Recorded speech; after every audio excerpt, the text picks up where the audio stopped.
नमस्कार शिक्षक साथियों, कैसे हो आप लोग। अगर आप नियोजित शिक्षक हो और आपने सक्षमता परीक्षा उत्तीर्ण कर ली है और तो आपको पता ही होगा कि आज यानी 1 अगस्त से आपका डॉक्यूमेंट वेरिफिकेशन यानी काउंसलिंग स्टार्ट होने वाली है। और अगर आप काउंसलिंग करवाने जा ही रहे हो तो थोड़ा सा समय निकाल के इस वीडियो को पूरा देख लो। इससे फ़ायदा ये होगा कि जब आपको डॉक्यूमेंट वेरिफिकेशन या काउंसलिंग करवा रहे होगे तो आपको क्या होगा कि असहजता महसूस नहीं होगा। आपको सब कुछ पहले से ही पता होगा क्या कुछ आपको करना है। ठीक है, चलो मैं बताता हूं शुरू से ही। तो विभाग आपको क्या करेगा ना, काउंसलिंग से 1 या 2 दिन पहले आपको एक मैसेज दे देगा जिसमें आपको बताया जाएगा कि आपका जो है काउंसलिंग किस दिनांक रखा गया है और टाइम क्या रखा गया, यानी किस स्लॉट में आपको दिया गया है कि आप जाके काउंसलिंग करवाइए। इसकी मैसेज आपको 1 से 2 दिन पहले आ जाएगी। इसके अलावा ई शिक्षा कोष पर और आपको वेबसाइट पर भी देखने को मिल जाएगा। तो ये बड़ी बातें हैं जो कि आपको समझनी है, ठीक है ना। सारे शिक्षकों को मिलेगा। जब तक आपको मैसेज नहीं मिलता है तब तक आपको जाने की ज़रूरत नहीं है। अब काउंसलिंग करवाना आपको कहाँ पे है, तो सक्षमता परीक्षा जो आप उत्तीर्ण किए थे उसमें आपको जो रिजल्ट आया था उसमें एक जिला आवंटित किया गया था, उसी के DRCC ऑफिस में जाना है आपको, या फिर अपने जिला से निर्गत कोई चिट्ठी होगी जिसमें कोई स्थान निर्धारित की होगी DRCC ऑफिस के अलावा, तो आपको वहाँ पे जाना है। वहाँ पे जाना है और आपको अपना काउंसलिंग करवाना है। वर्तमान में आप जिस जिला में पोस्टिंग है वहाँ पे नहीं, आपका जो आवंटित जिला है उसके DRCC ऑफिस या निर्धारित स्थान पे। इस बात को माइंड में रख लीजिएगा। अगली बात है कि काउंसलिंग करवाने जाना कब है। तो मैंने आपको पहले बता दिया कि आपने जब फॉर्म भरा होगा तो आपने एक नंबर रजिस्टर्ड किया होगा वहाँ पे, उसी नंबर पे आपको SMS के जरिए मैसेज दी जाएगी। इसके अलावा आपको ई शिक्षा कोष विभागीय वेबसाइट पर भी तिथिवार और स्लॉटवार निर्धारित अभ्यर्थियों की सूची देखने को मिल जाएगी।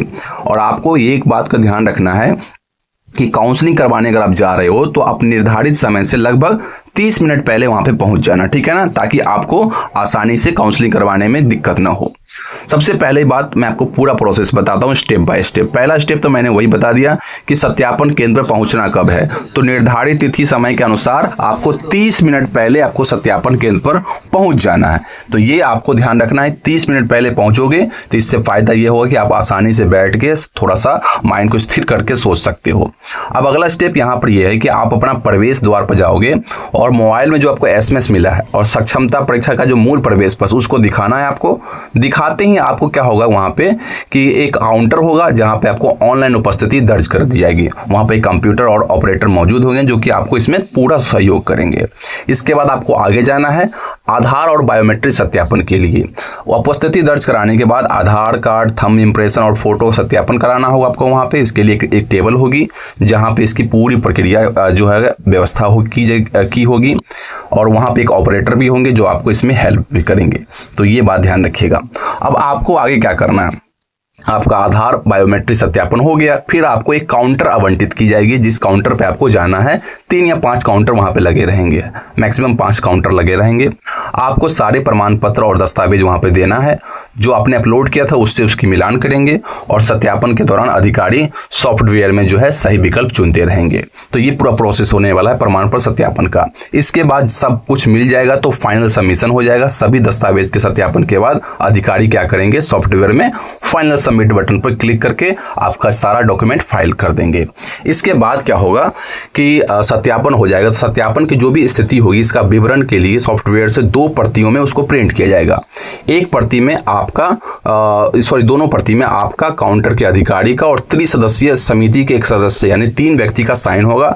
उसमें से एक प्रति आपको दे दी जाएगी और एक कार्यालय में ही रखी जाएगी। तो ये रहेगी पूरा प्रोसेस, यानी आपने जो DV करवाया यानी काउंसलिंग करवाया उसका एक रसीद आपको मिल जाएगा। इसके बाद आगे क्या होगा कि आपके द्वारा जो सत्यापित दस्तावेज है और आपने जो 100 अभिप्रमाणित प्रमाण पत्र दिया था उस सबको एक सील बंद बक्से में रखा जाएगा।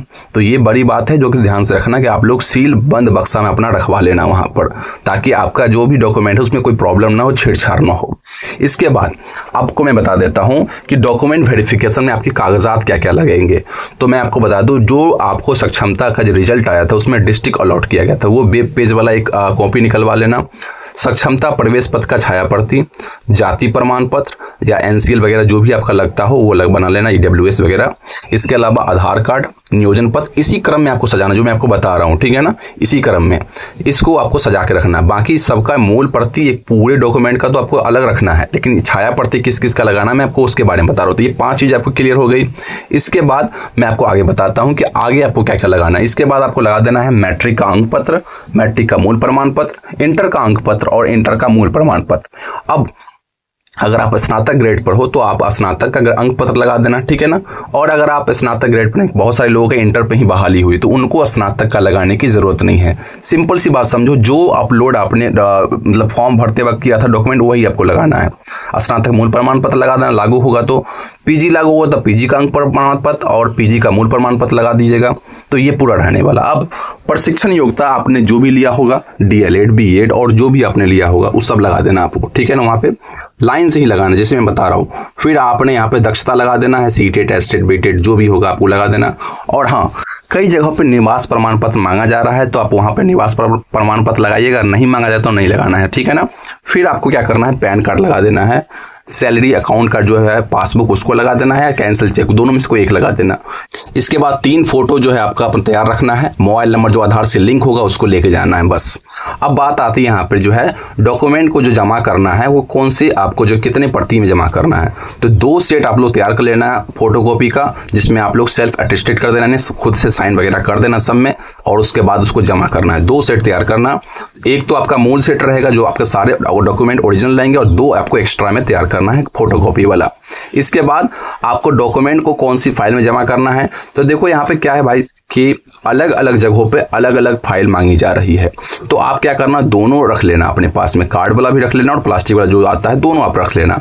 जो वहाँ लगेगा आप वो लगा दीजिएगा। इस बात को ध्यान रखिए, परमानेंट एक मार्कर रख लीजिएगा, वहाँ पर नाम वगैरह लिखने उखने में आसानी होगा। तो ये चीज़ें पूरा प्रोसेस है जो कि आपको समझ लेनी चाहिए। यही रहने वाली है पूरी काउंसलिंग का प्रोसेस। और इसके बाद अगर काउंसलिंग में कोई प्रॉब्लम आती है, कोई समस्या आती है, या काउंसलिंग से जुड़ी कोई मन में सवाल आपके है, तो आप क्या करो ना, फटाफट नीचे कमेंट बॉक्स में मैं दे देता हूं, आप लोग कमेंट बॉक्स में अपना सवाल पूछ डालो। बहुत जल्द आपकी समस्याओं का निदान करने के लिए मैं एक वीडियो बना दूंगा, जिससे आप लोगों की सारी समस्याएं दूर हो जाएगी।